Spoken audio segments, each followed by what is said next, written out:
Hey guys, Dan here with Dan Reviews It. Dan does Disney, and with me, as usual, is Tim. Hello, Tim. Hi, everybody. Over our Zoom here. And today we're going to be talking about one of the halves of this DVD package that we already talked about was Fun and Fancy Free, but this time we're going to talk about the adventures of Ichabod and Mr. Toad. They happen to come on the same DVD and Blu-ray collection, which we'll actually talk about a little bit later. But this one comes from 1949. It is the final of all of the Disney package films. We've had a lot of musical ones, and then we've had a couple that are just two movies, such as Fun and Fancy Free. And then this one covers The Wind in the Willows and The Legend of Sleepy Hollow. So at this point in time, first of all, the Wind in the Willows segment had been in the works since right after Snow White in 1938. One of the animators came to Disney and said, let's, have this movie. There's a bunch of animals in it. Might be cool looking to animate. And Walt did not really care for the idea. He thought the original sketches that they brought him looked kind of cruddy. He actually said it looked corny. So either way, he bought the rights to the manuscript anyway, and the book to make it a feature-length film. This is long before the idea of all these package films came to be.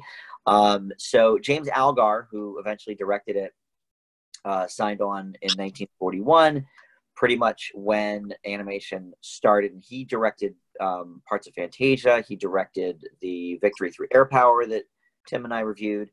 So he's been through a couple of Disney things by this point.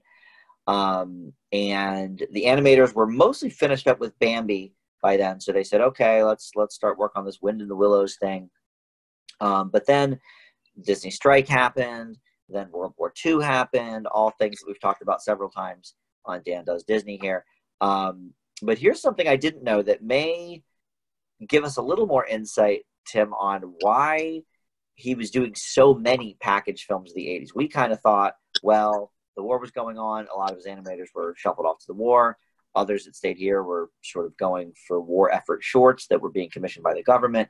But it turns out that Walt, right at the end of the Disney strike, was afforded a $3.5 million credit line, but only for shorts and for completing work on already started feature films, which gave us Bambi, Dumbo, I guess was part of that, and then only shorts other than that. So I guess part of the reason that Disney did these shorts was not only to kind of save a little bit of money, but he was sort of obligated to the bank to work mainly on shorts.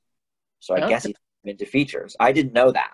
Yeah, that makes sense. Yeah, until I was reading up about this. But so I guess that's one more reason that we had so many of these package films at that time. And work had already sort of started a little bit, not really animation work, but story ideas for Alice in Wonderland and Lady and the Tramp. And so they both had to get completely shelved at the time until Walt started, projecting more money. And this one, like the one we did last week, Melody Time, was not a huge box office success. It made $1.6 million, which is okay for the time. But, some of his earlier movies were making $2.5 million, $3 million. So another reason probably why this was maybe the last one in the line that he was doing. So this went to production in 1946. And at that point, Walt had said, okay, he's got all his animators back from the war, but he was like, you know what, I would rather work on some of these other projects. Why don't we make this a short, around 25 minutes, and then we can sort of work on the other feature lengths. And then Sleepy Hollow went into effect that year as well. He had bought the rights to that. And then we talked about this a little bit during Fun and Fancy Free, that he was going to originally have a 3 cartoon series called Three Fabulous Characters, and it was going to be with Sleepy Hollow, The Legend of Happy Valley, which became Mickey and the Beanstalk, and then this other thing from Roald Dahl, The Gremlins, that never became anything. And so, Mickey went to Fun and Fancy Free, and then he decided, all right, well, let's just put these two together in their own thing, and that's how we got that. So That's where we stand on the adventures of Ichabod and Mr. Toad in terms of the production background. We'll talk a little bit later about the re-releases of the usage on television and the home video market as we do. But let's talk about the shorts themselves with Tim here. Okay, so Adventures of Ichabod and Mr. Toad. It starts with the light going on of a stained glass window, which I first thought was animated, but no, it's live action. Yeah, it really looks animated. It did, and I was like, wow, that's really good. And then they go inside, and it's live action books. And that's basically the motif of this one, is that you're in a library, and they open 2-story books, and they tell you the 2 stories. Did you see that Jiminy Cricket was originally going to be the narrator here as well to bridge everything? I did read that, which would have made sense as well, but I thought the 2 people that they had did a good job as well. Yeah. So you have the first one, which is The Wind in the Willows, and that is by Kenneth Graham, this original book, and this is narrated by Basil Rathbone. Had you ever heard of this person before? I had not. Okay, I knew him only as the Sherlock Holmes in films of like the 30s and 40s. But it turns out he's done a couple Disney things, I guess, as well over the years. And he starts off by asking if you had to choose the most fabulous character in English literature, who would it be? Would it be Robin Hood? Would it be Sherlock Holmes? Or King Arthur? And he names a few other people like Oliver Twist, I believe. But he says his favorite, most fabulous character is J. Thaddeus Toad Esquire, which comes from Wind in the Willows. And Toad is an incurable adventurer. He's reckless, and he never counted the costs. But he has 3 really good friends. It's a badger named Angus McBadger, a water rat named Rat, or they call him Rat as well, and then a mole named Mole, who they also call Molly. And it begins with a rat opening a letter from McBadger, asking him and Mole to come as soon as possible to Toad Hall. And the reason is Toad is on the brink of bankruptcy.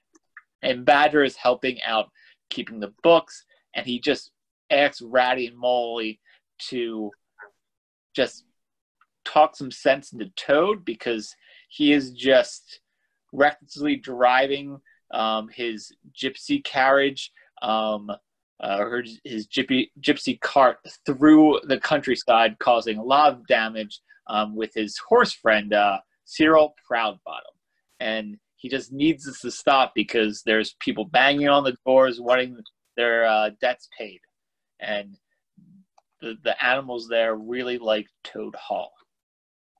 So Ratty and Molly try, but they can't stop him. But it doesn't matter, because he comes up with a new, what they call mania, because he sees a motor car.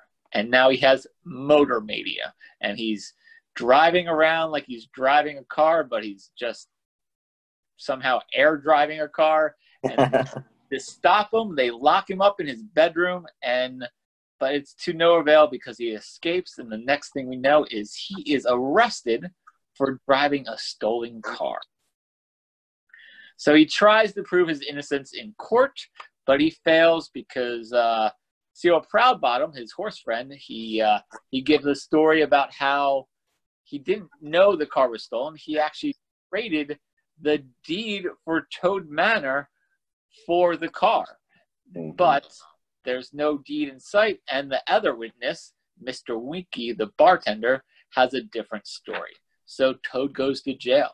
And the rest of the movie is Toad now has to escape prison, and with the help of McBadger, Rat, and Mole, he has to get possession of the deed to Toad Manor to prove his innocence, and he has to get that from Mr. Winky and the Weasel Gang. And that is the short. Yeah, that's pretty much what happens. The Weasel Gang we see pop up again either in Who Framed Roger Rabbit or Well, I read right? because when I first saw it, I was like, these weasels they remind me so much of the Toon Squad from Who Yeah. Framed Is Roger it Rabbit. not the It's not the same, but I read that they modeled those weasels off of the weasels from here. But the okay? weasels showed up in a couple other shorts or something. But they Okay. modeled the weasels off. I mean, it could be the same weasels, but for all intents and purposes. But they modeled them off of them, and what I think there's 6 weasels in Who Framed Roger Rabbit or something Yeah, like that that. sounds right. But in this one, probably about 25 weasels or something like that. Yeah, there's like an army of weasels in this one. So yeah, that's pretty much what happened. I thought it was interesting that they had Basil Rathbone sort of do that intro with the famous British, literature characters, because of course he played Sherlock Holmes, like I said. But then also Disney ended up making Robin Hood and King Arthur with the Sword and the Stone, and so obviously he mined some of those references. And apparently there's a Goofy short called Motor Mania as well from the 50s. So he took the name of that. But I loved this. I thought this was really great. Were you familiar with the Wind in the Willows story? Because I really wasn't. I knew of Mr. Toad because there used to be a ride at Disney called Mr. Toad's Wild Ride. Right. And I remember seeing like the last kind of sequence with them trying to get the deed and all the sight gags that they have there growing up. I don't remember watching all of The Wind in the Willows. Maybe I did. For a kid, I feel like the beginning section would be a little boring, maybe for but I loved it. And I think the animation is really good. The backgrounds are amazing at times, especially with like kind of the darker scenes, like the prison, the secret tunnel that they have, the fog night. The character animation is pretty simple, but the characters are really fun, and they are very endearing and have some great moments. I really am a big fan of Mole. He is very humorous. I hated that they kept calling him Moley, though, because it kept reminding me of Austin Powers. Yeah. Every time they would say Moley, I would like laugh a little bit. Obviously came 50 years later, but yeah, this shows that the Wind in the Willows portion was in production for so long, because a lot of the animation was done, almost a decade earlier. So you could really tell the difference between this and, say, some of the shorts in Melody Time or Make Mine Music or some of the other things. Because A, it's a lot more cohesive, but B, it really looks like the feature films that we have seen at this point. Yeah. Wow. And I also read that this is the first Disney movie with the surprise antagonist. Yes, I didn't think about until I saw that as well, and they had mentioned a couple more recent examples like Zootopia, and I thought, that sort of is something that they've come back to a lot the last like 10 or 15 years or so. Yeah, like the first Frozen had it. But it was absent mostly from these Disney movies for like 50 years before that. But yeah, I mean, both of these movies really have that in common. Yeah. But I thought this was really, really good.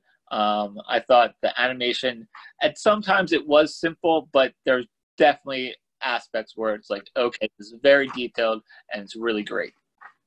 Okay, now this is a little spoilery, so I want to be delicate, but okay, unless I missed it, how does Toad get out of the water?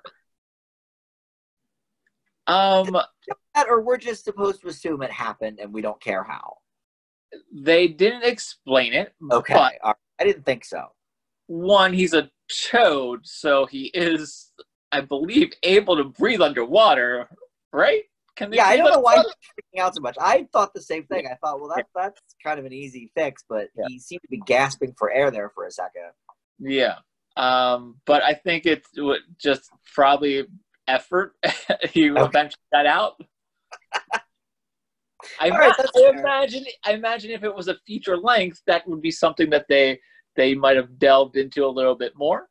Yeah, that's probably true. I guess there were other segments that were written for this that were never actually animated or realized. So maybe there was something more in there that they did have at some point. But okay, I just wanted to make sure I wasn't like missing something there. Yeah. All right.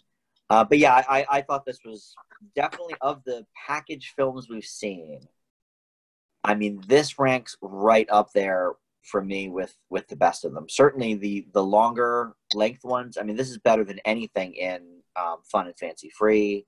Yeah. I think this is better than most of the shorts in, you know, the big packages. Although it's like we kind of talked about last week, it's a little hard to compare when something's like 4 minutes and is amazing. Yeah. Than a half hour that's amazing. I mean, this really, I definitely could have seen a feature length version of this, and I think it would have been, I wouldn't have been bored with it, I don't think. Yeah. I think it was a really good short. I thought both these shorts were really good. I feel like this is probably the best package movie set. I definitely have a strong opinion about the second short. Okay. So I don't know if I can go as far to say it's the best one that we've seen thus far, in terms of the package. But let's talk about it. Let's talk about The Legend of Sleepy Hollow. So it goes back to the live books, and we have a different narrator. This one is Bing Crosby. And You know who he is? Yes. Okay. Yeah. White Christmas. White Christmas. Okay. That's probably the only song that I could probably think of. I think he was in Holiday Inn as well, that movie. Isn't that where White Christmas comes from? Yeah, but then he also did a movie called White Christmas, too. Yeah. But yes. So he tells us about Ichabod Crane and the Legend of Sleepy Hollow, which is by Washington Irving. So a new schoolmaster, Ichabod Crane, arrives in the small town of Sleepy Hollow. And despite his odd behavior and appearance, he soon wins the heart of the women in the village and forms great relationships with all his students. Though Brom Bones, the roguish town hero, does his best to kind of bully Ichabod, and Ichabod falls for Katrina Van Tassel, who Brom is also after Katrina's heart. But Ichabod seems to have luck on his side, so whenever Brom kind of throws something at him, Ichabod somehow stumbles his way through it and is kind of impressing Katrina. But Brom notices that Ichabod is superstitious. So at the Von Tassel's Halloween party, he tells a story in song about the Headless Horseman and how he travels one night each year searching for a replacement head. And the only way to escape him is to cross the covered bridge over the brook. On his way home, Bod, on his horse Gunslinger, is frightened by the forest, and his fears become a nightmare as he encounters the Headless Horseman and must race for his survival. That's right. A lot of things happening in this. Okay. Okay. You love it, I guess. This is your favorite thing. So, once again, I thought there's very good glimpses of amazing animation. The whole scary forest, the cloud hands covering the moon, the moving trees, the shadowy animals, and the scenes kind of with the wind and the willows. I feel like the darker scenes have a lot more detailed, and like the landscapes and stuff like that. There is the flaw is Ichabod a hero? Because it seems like he's more in love with Katrina's father's wealth than Katrina herself, and then Katrina sometimes doesn't seem to be really falling for Ichabod, but really is just trying to make Brom jealous. And then Brom is a jerk, Yeah, nobody's real great in this. And Sure. Robin's horse conveniently kind of looks like the Headless Horseman's horse. So there's all that as well. Yes. Is he in fact the Headless Horseman? It's open to interpretation. I kind Open of to interpretation. but And I feel like they try to slap on a happy ending there as well, where everybody's happy. But I did think the pumpkin revenants and like that was really great detail at the end. Like that one shot of like the pumpkin broken up on the brick, on the cobblestone or whatever. Yeah, I thought that was really great animation there. And it is rather dark and very scary. dark. Yeah, very dark. So I have fond memories of this one because I remember watching this short like almost every Halloween. I feel like it was on some like Disney Channel or something. So I do have fond memories of it. I would say Wind in the Willows is a more cohesive story, but I feel like this is on par with Mickey and the Beanstalk. Okay. Yeah, I mean, it's probably around that area for me. Probably a little lower, but around there maybe. Wind of the Willows is certainly far and away the better of the two. But yeah.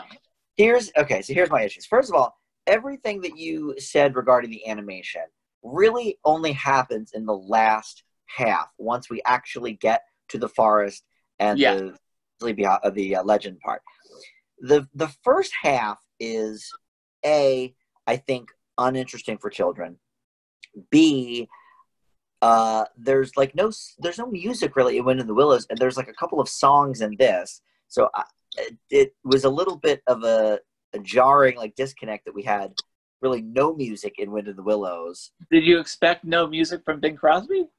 No, I didn't. I didn't expect no music, but I just thought it was weird that, and I liked the songs. The songs were fine, but it was weird to me. I feel like Disney maybe should have put one song in Wind in the Willows to at least. There was one song in Wind of the Willows. What was the song? Mr. Toad, when he's riding on Sarah Proudbottom in the beginning, are singing some song. All right, but it's not like a number. Well, they're singing a song for a good, I feel like, minute about how like they have no direction or they don't really care or something like that. I forget. I guess that's true. By the time Sleepy Hollow started, it was about a half hour after that, so I guess I kind of that. But it wasn't very memorable anyway, to me, I guess.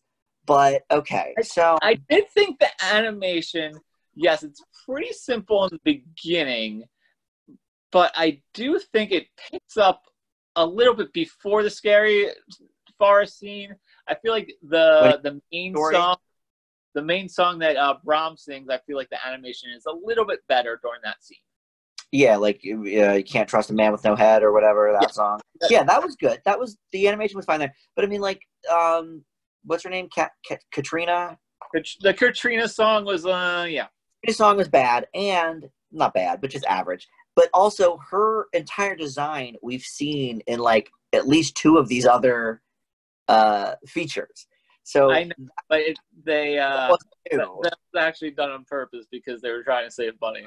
Oh, all right. Well, you know what? It showed, Walt, because it was, to me, the difference between Night and Day, no pun intended, because the night stuff in Ichabod Crane's great, but like between Wind in the Willows and Legend of Sleepy Hollow, because you could see that they've been working on Wind in the Willows for years, and that the animation was, leaps and bounds ahead of some of this other stuff. And then this comes in very, very basic until basically, I guess, the song really when he's telling the story. And then obviously the nightfall scenes are great. Now I have two things going against me for the start. I don't think I've ever seen this.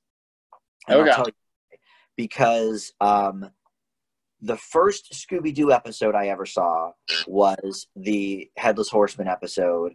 And, they even reference it in the theme song of the original series. So it's a pretty popular episode. It gave me nightmares. And so we were not allowed to watch Scooby-Doo for like 2 more years because I was like 2 and I was just petrified of it. So I can't imagine I ever watched this, because I think anything Sleepy Hollow, I was like, no, I'm not down with that. So that's number one. But number two, I don't like the Bing Crosby style of narration. I don't mind his acting. I've seen Holiday in, it's fine. His singing is fine. His singing is very good. But the way he speaks in a voiceover with this like real velvety tone, like it irks me. And they on the old Conan show on NBC, there used to be a character that did that and said all these like horribly like sexist things, because that's what they did in the 40s, and it was very funny. But it makes me respect that impression so much more, because he just nailed this Bing Crosby, like very like deliberate, slow kind of way of speaking. So the original narrator that they had was this guy, Thurl Ravenscroft. And if you don't know who that is, he sang the You're a Mean One, Mr. Grinch song in the Grinch special. And he did a bunch of stuff with Disney. He did voices in Pinocchio and Dumbo and a lot of other things. And he is on some of the rides, like he does the voice in the Haunted Mansion at Disneyland. Yeah. Or Disney World or whatever. So, you know, to me, that would have been a better choice. I mean, that may just be my personal preference. I don't know. But I did not really care for the way Bing was delivering his narration. And it doesn't help that there's no spoken dialogue of the characters in that short. Where in Winnie the Willows, you have the voiceover by what's his name, Basil Rathbone, but then also the characters themselves actually do speak. Yes, so it's not all narration. Right. There's no spoken dialogue. There's like a few laughs and stuff like that, but it's all Bing Crosby. All voice, pretty much, yeah. Well, but then the only person that actually speaks is Brom, who is voiced by Bing Crosby. Tells the story. Yeah. Right. Yeah. So, but no, I will admit that the last half, you know, once it's nightfall and once we're telling the story and then once we go into the forest, the animation is great. You know, definitely better probably than the things we saw in Mickey and the Beanstalk. The story is great, obviously. But it is true, nobody's really a good character in this feature. So I couldn't really get behind it for that. So for me, this was a big step down from Wind in the Willows. And that's why I can't say this is my favorite of all the packages. But I mean, if you're looking at all the packages, I feel like these two together it's better than the bear. Pretty good. The bear, what's his name? Bonzo? Yeah, Bonzo the bear. So, I mean, I feel like this was kind of on par with Mickey and the Beanstalk, but better lead-in. And then with all the lead-in's great. Smaller shorts, I feel like there's always at least a couple really bad shorts that kind of break down. This is on par with any of that. I guess that's true. I mean, so I wonder when Disney put together like the retrospective package that had like the 5 from Melody Time and then like 2 from this thing and 1 for. I wonder what shorts he chose from which. But thing.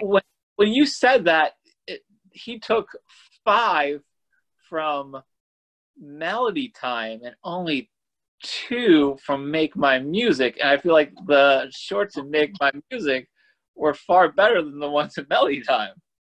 So on the most part, yeah, I guess that's true. So all right, if maybe on the whole it is, but boy, that Legend of Sleepy Hollow, that is at best, I think it's like a B. Yeah, but if you have, but Wind in the Willows is like an A+. Yeah, like Wind in the Willows is great. All right, maybe the best. All right, if you had to put together like I mean, most of these are about an hour and 10 minutes. If you had to put together like an hour and 10, hour and 15 minute package from all of these, you certainly wouldn't include Legend of Sleepy Hollow, right? No, because Wind in the Willows is a half hour, so you would include that. Yeah, but I You mean, bought it. it was such a weird movie because you would end with or begin with a half an hour movie, and then you would have all these small shorts. But Well, I'm not saying you have to begin with Wind in the Willows. or end them. I like the length is. I know, that's Kind true. of like if Wind in the Willows was more like 20 minutes, that kind of like works out a little bit because it's kind of like melody time with like the Paceco Bills and the Johnny Appleseed. Right.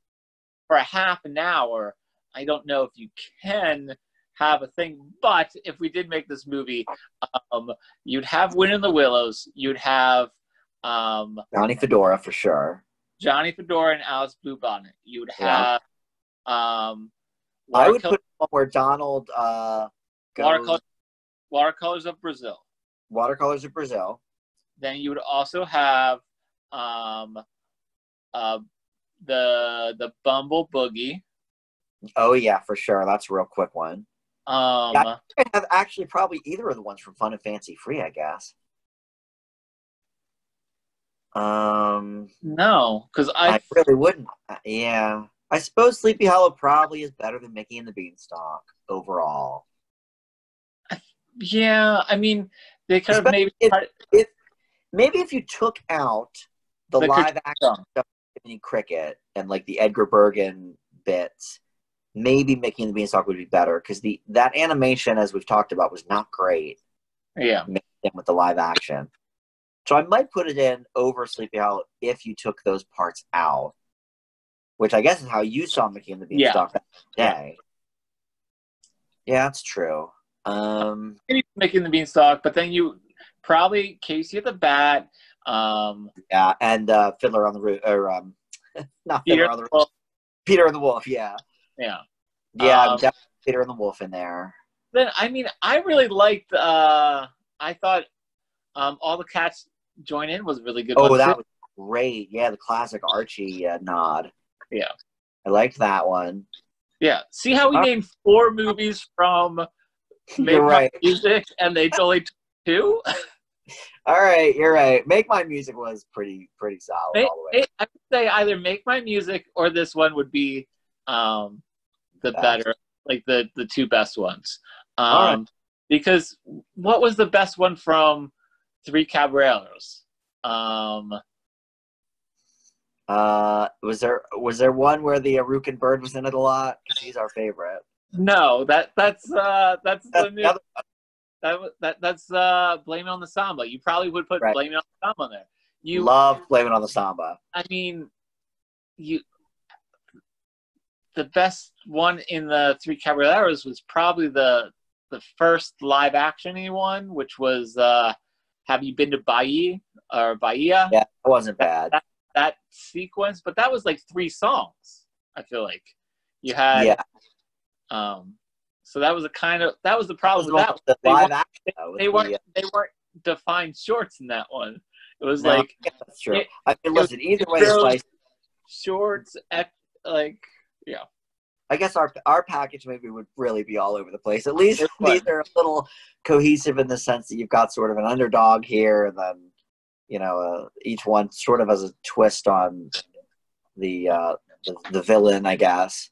Well, this one is kind of like it's 2 famous characters from literature. That's the that's true.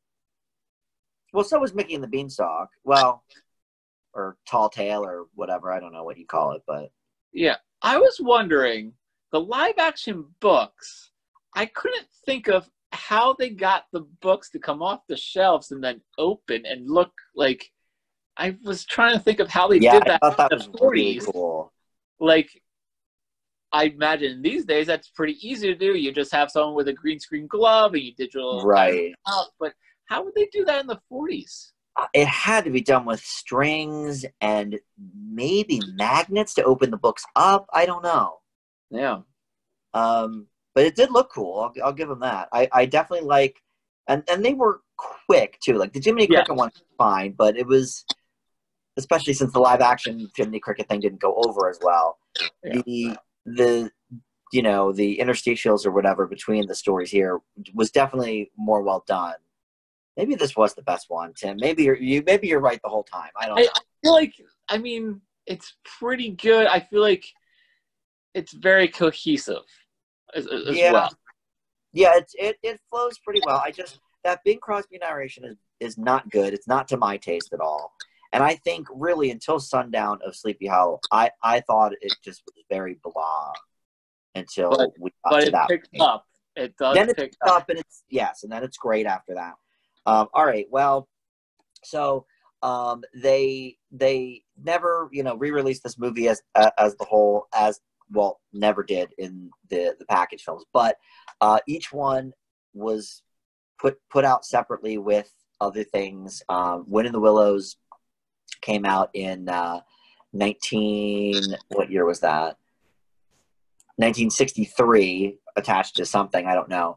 Or no, that was Sleepy Hollow. The Wind of the Willows came out with some Don Knotts movie that I guess we'll get to eventually, called Hot Lead and Cold Feet. But each one was just, without the intro part, just the story itself. But interestingly, when they both premiered in 1955 on the television show, instead of putting them together, Walt did them separately. Wind of the Willows paired with Reluctant Dragon, just the short of that, because they're both from this Kenneth Grahame guy. He did Reluctant Dragon too. And then Sleepy Hollow had a 14-minute sort of history of the author of that story, Washington Irving, which has never been released at all after that, which is a bummer, because to me that would have been a great thing to put on as a bonus feature here on the Blu-ray. But they didn't do that. And then, that's it. And then, like you said, it aired a bunch of times. The Sleepy Hollow one aired a bunch of times around Halloween, and different like specials and different packages that they had. So home media wise, you can watch this whole thing on Disney Plus. That's how Tim did it. Yep. It was, both of them were released separately on a bunch of different VHS compilations of different shorts in the 80s and 90s. And then it was released complete in 91 in the UK and 92 in the US. And then that was pretty much it. And then 99 and 2000, when they did Fun and Fancy Free and Melody Time and some of the other ones, they released it again. And then I have this version, which puts it with Fun and Fancy Free, and that came out in 2014. And we talked about this a little when we did Fun and Fancy Free. The only bonus feature on this whole thing is the Reluctant Dragon bonus feature, which is kind of cool because it's the whole thing. It's the only place you can see it until Disney Plus. And it makes sense now that I know that they were both stories from the same guy. But yeah, I definitely would have liked some other things happening in this. I know, but I don't like pairing Wind in the Willows with the Reluctant Dragon short. Oh man, that's like leaps and bounds of animation quality. Like, I know. Reluctant Dragon was like thrown together basically. Yeah, I mean, the movie itself, I feel, is very entertaining because it gives you kind of like the behind the scenes. But once you get to the actual short of Reluctant Dragon, it's very simple. Mm-hmm. I mean, it's fun. I feel like it's a little too long. But I mean, the animation quality between that and Wind of the Willows is, it's like insane. Surprising for what is this now? 10 years between the two? Almost. Probably? Yeah, this was 49 by the time it came out, and I think Reluctant Dragon was like 40 or 41. Yeah. But then they also had, maybe even before that. They were also working on that one for 9 years. Yeah, that's true. A long time. Reluctant Dragon was 41. So, So I mean, it's cool to have Reluctant Dragon on Blu-ray. I mean, I have it on my Disney Treasures collection as well. But I would have liked to see some other things. Maybe there's definitely some things we talked about that could have been added to this as well. But for $20, you get really three Disney movies that are unavailable on Blu-ray elsewhere. So, I mean, that's pretty cool in itself. So I guess the collection probably gets an A-. But some extra bonuses would have been nice. But so what do you think of the movie? What are we going to grade the Ichabod and Toad Adventures? I give it an A. Okay, I'm definitely not quite that high. I think separately it's probably an A or an A minus and a B. So I think I'm going to leave it with an A minus. I'm a little lower than you on it because of my feelings. I mean, it also could be the fact that, I mean, I really do have fond memories of watching the Legend of Sleepy Hollow growing up. So I don't have a hatred for Bing Crosby. All right, now look. Bing Crosby as a person was fine. He did. Have you ever heard of the Road movies with Bob Hope?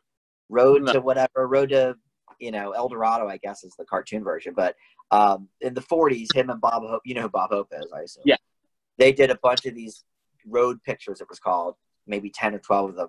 And I've never seen any of them. But yeah, I mean, I've seen a couple of his movies. The singing is fine. I just think he is a lousy narrator. He puts people to sleep. You know, I'm sure in the 40s it was the bee's knees, but for me, not really. Might feel outdated, but I still think it's good. I wish they had Thurl Ravenscroft at least do the narration and have it somewhere so you could maybe access that as a bonus feature or something, just so you could hear the difference. But I don't think it ever got far enough that he even recorded anything for it.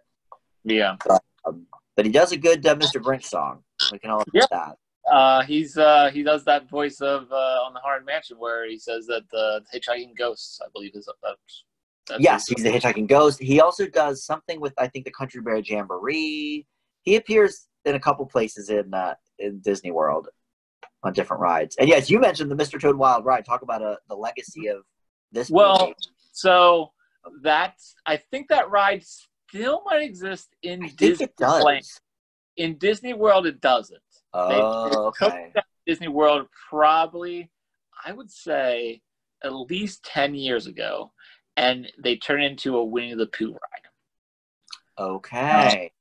But interesting. It was a favorite of me and my sisters because it is a crazy ride in itself because you're on a car and you're like driving like towards like walls and then they kind of open and stuff like that. That's cool. At one point, basically, you go to hell on the ride. You wind up in hell with flames. Wow. So it's kind of a little dark for a Disney World ride, but I mean, it kind of fits. Huh. It was like a really old ride, though, too. So, yeah. Wow, that's cool. Yeah, I know that the one in Disneyland, and I don't know if any of the foreign parks have it as well, but the one in Disneyland I know got like a big refurb in either the 80s or the 90s. So it's not like the original ride, but there's still some sort of Mr. Toad ride there. And it's funny you mentioned Winnie the Pooh because this was the last package film until the 1977 Winnie the Pooh. But, I mean, those were all Winnie the Pooh type stories. So they were all shorts, but they all had the same characters. And kind of, I guess a little more like the Three Caballeros and stuff. Yeah. In that vein. I don't think I've ever seen that one. I saw the one they did like 10 years ago. I can't remember that one. But yeah, I'm not sure if I ever saw the 77 version or not. But all right. Well, anyway, that's it finally for all the package movies. Yeah. We're done with that. So we actually are going to go a little bit back in time to do some of the live action ones that we missed along the way. I think there's only 2 by 1949, right? Song of the South, obviously. And then Year to Part was 48. Yeah, that was the one that came out right before Ichabod Toad. Okay, so that's what I thought. So, and then in the 50s, we really, it's kind of mix and match. Some of them are animated, but the live action features were really amping up. A lot of Western type stuff, and like I think 20,000 Leagues Under the Sea is in the early 50s. There's a rock. Yeah. Maybe Swiss Family Robinson. I don't remember all of them, but yeah. So we'll definitely tackle 2 that are not available on Disney Plus in the coming weeks, I guess. But that's it for Ichabod and Mr. Toad. So thanks for joining, Tim. You're welcome. Bye, everybody. We'll see everybody next time. Thanks for watching. Bye. What a movie.